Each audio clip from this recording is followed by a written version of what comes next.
ಸ್ನೇಹಿತರೆ ನಮಸ್ಕಾರ. ಈಗೇನು ಅಂತಂದರೆ ಗೊತ್ತಿಲ್ಲದೆ ಇರೋರು ಮೋಸ ಮಾಡಿದ್ರೆ ನಮ್ಮ ದಡ್ತನದಿಂದ ಮೋಸ ಹೊಂಟೋದು ಅಂತ ಅನ್ಕೋತೀವಲ್ವ. ಗೊತ್ತಿರೋರು ಮೋಸ ಮಾಡಿದ್ರೆ ಹೌದು. ಈಗ ನಾನೊಂದು ಮೆಸೇಜ್ ಸ್ಕ್ರೀನ್ ಶಾಟ್ ಹಾಕಿದ್ದೀನಿ ನೋಡಿ. ಸಡನ್ನಾಗಿ ನನಗೆ ಫೇಸ್ಬುಕ್ಕಲ್ಲಿ ಮೆಸೇಜ್ ಬಂತು, ಅಣ್ಣ ನಂಗೆ ₹1000 ಕೊಡಿ ಅಂತ. ಯಾರು ಅಂತ ನೋಡಿದ್ರೆ ನನ್ನ ತಮ್ಮನ ಫ್ರೆಂಡು. ಎಷ್ಟೊಂದು ವರ್ಷ ಆದಮೇಲೆ ಮೆಸೇಜ್ ಮಾಡೋನಲ್ಲ ಅಂದ್ಬಿಟ್ಟು ನಂಬರ್ ಕೊಡಿ ಅಂತ ಕೇಳ್ದೆ. ಫಸ್ಟು ನಂಬರ್ ಕೊಟ್ಟೆ. ಅವ್ನ ನಂಬರ್ ಕಳಿಸ್ತಾ ಕಾಲ್ ಮಾಡಿದ್ರೆ, ಅಣ್ಣ ₹1000 ಬೇಕು, ಅರ್ಜೆಂಟಾಗಿ ಕಾರಲ್ಲಿ ಡೀಸೆಲ್ ತೀರೋಗೈತೆ, ಈಗ ನನ್ನ ಹತ್ರ ಕ್ಯಾಶ್ ಇಲ್ಲ, ಮನೆಗೆ ಹೋಗ್ತಾ ಇದ್ದಂಗೆ ಅಮ್ಮನ ಹತ್ರ ಈಸ್ಕೊಡ್ತೀನಿ, 10 ನಿಮಿಷ ಡೀಸೆಲ್ ಅಕೌಂಟ್ ಹೋಯ್ತೀನಿ ಅಂದ.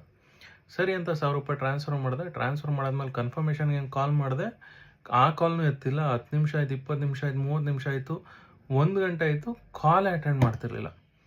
ಸರಿ ಆಯಿತು ಅಂತ ನನ್ನ ತಮ್ಮನಿಗೆ ಕಾಲ್ ಮಾಡಿ ಹೇಳಿದೆ. ನನ್ನ ತಮ್ಮ ಅಂದ, ಅವಾಗ ಗೊತ್ತಾಯಿತು ನನಗೆ ಅವನು ಕುಡಿಯೋಕ್ಕೆ ಕಾಸಿಲ್ಲ ಅಂತಂದಾಗ ಎಲ್ಲರ ಹತ್ರ ಮಾಡೋ ಸ್ಕ್ಯಾಮ್ ಇದು ಅಂತ.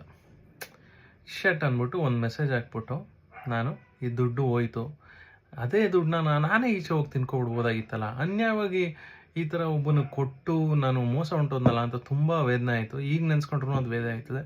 ಈ ವಿಡಿಯೋ ಮಾಡಿದ್ದೆ ಅದಕ್ಕೆ. ದುಡ್ಡು ಕೊಟ್ಟು ಈ ಥರ ಭಾವನೆಯಲ್ಲಿ ಅನುಭವಿಸೋದಕ್ಕಿಂತ ದುಡ್ಡು ಕೊಡ್ದೇನೆ ಕೆಟ್ಟವ್ರಾಗಿ ನಾವು ನೆಮ್ಮದಿಯಾಗಿರೋಣ. ಏನಂತೀರ? So stay out of all this kind of known scams. ಯಾರು ಆಲ್ ಆಫ್ ಸಡನ್ ನಿಮ್ಗೆ ಮೆಸೇಜ್ ಮಾಡಿ ನಂಬರ್ ಕೊಡಿ ಅಂದರೆ 100 ಸಲ ಯೋಚನೆ ಮಾಡಿ, ದುಡ್ಡು ಕೊಡಿ ಅಂತಂದರೆ ಅವ್ರನ್ನ ಬ್ಲಾಕೇ ಮಾಡಿಬಿಡಿ.